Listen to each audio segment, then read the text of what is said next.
네, 안녕하세요. 오늘은 반도체, 양자, 로봇, 우주 너무 많은데 무엇을 사야 할까에 대해서 좀 얘기해 보겠습니다. 일단은 다들 아시겠지만 뭐 반도체야 말할 것도 없고 이제 우주 같은 경우는 스페이스X 같은 이런 기업들이 최근에 상장을 했죠. 로봇도 저희 뭐 아틀라스라든지 휴머노이드 로봇이 많이 각광받고 있고 아이온큐 같은 이제 양자주도 최근에 반등도 좀 심하게 하고 떨어질 때도 그만큼 많이 떨어지지만 어쨌든 흔히 이렇게 알고 있는 종목들인데 제가 지금 현재의 상태 그리고 향후의 전망 등을 아주 개인적인 지표 기준으로 한번 확인을 해봤습니다.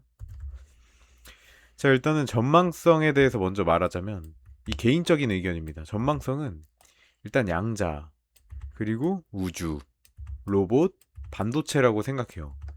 이 반도체가 왜 전망성이 낮냐, 이렇게 잘 나갔는데 라고 하시겠지만 전망성이다 보니까 어떻게 보면 반도체는 실적으로 찍어내고 드러나는 것들이 엄청나요. 그만큼 많이 쓰이고. 그렇기 때문에 지금 다른 섹터에 비해서 어떻게 보면 전망성이라고 하면 떨어지는 게 맞고요. 반대로 이제 양자 같은 경우는 실제로 이 슈퍼컴퓨터가 해결할 수 있는 것들, 이 양자 컴퓨팅이 복잡한 암호를 이제 해결하면서 얘가 쓰일 수 있는 산업이 굉장히 많습니다. 이제 뒤에서 설명을 좀 드릴게요. 그리고 우주, 저희가 또 이제 지구에서 나는 광물이나 자원 이런 걸 떠나서 우주로 영역을 넓히면 저희가 모르던 산업, 모르던 기술, 모르던 분야가 생겨요. 로봇 같은 경우도 일단은 인간이 하는 것을 대체한다는 것에 큰 의의를 두고 있어요. 자, 그리고 이제 과열도, 반도체, 양자, 우주, 로봇 순이라고 생각합니다. 아니, 반도체가 지금 과열인 거는 뭐 이거 더 올라갈 거다라고 하지만 이것도 역시나 현재 기준의 뭐 과열도인 거고요. 또 양자 같은 경우는 아니 양자는 전망이 그렇게 뭐 좋다면서 왜 이렇게 과열됐다고 생각하냐? 왜냐면 이건 상용화가 굉장히 저는 좀 늦다고 보고 있기 때문이고 우주 그리고 로봇 로봇이 사실은 그렇게 멀지 않아요. 하지만 우주는 실제로 발사체를 쏴가면서 이제 재발사 비용 줄이고 있는 그런 추세고 로봇 같은 경우는 뭐 일부 있지만 우리나라 같은 경우는 특히나 뭐 현장에서 지금 로봇이 뭔가를 대체하지도 못하고 있고 외국에선 일부 뭐 무인 커피에 뭐 로봇 뭐 이런 거 있잖아요. 우리나라도 있지만 뭐 그 정도의 로봇이 아니고서는 어떤 정밀한 뭐 기술자라든지 어떤 노동 인력을 대체하기는 어렵다. 이거 한번 상용화 시점하고 그리고 차트를 한번 봤어요.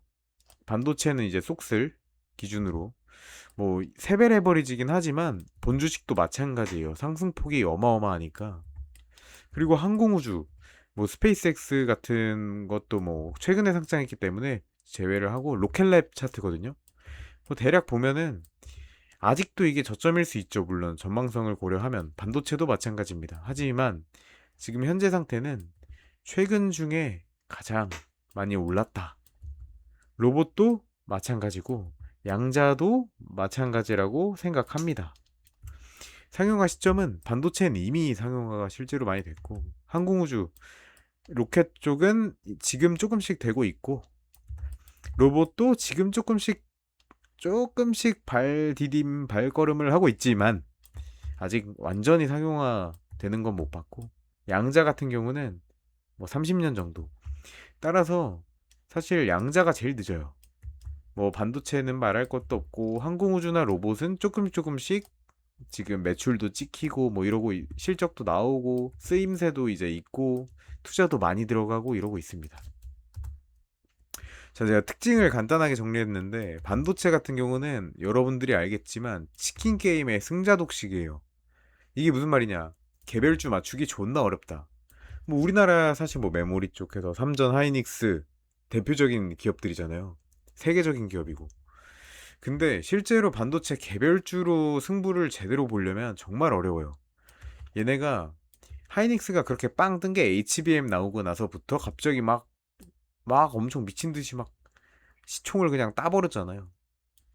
이게 그리고 반도체도 사이클이 있다 보니까 이런 점은 좀 염두를 해야 됩니다.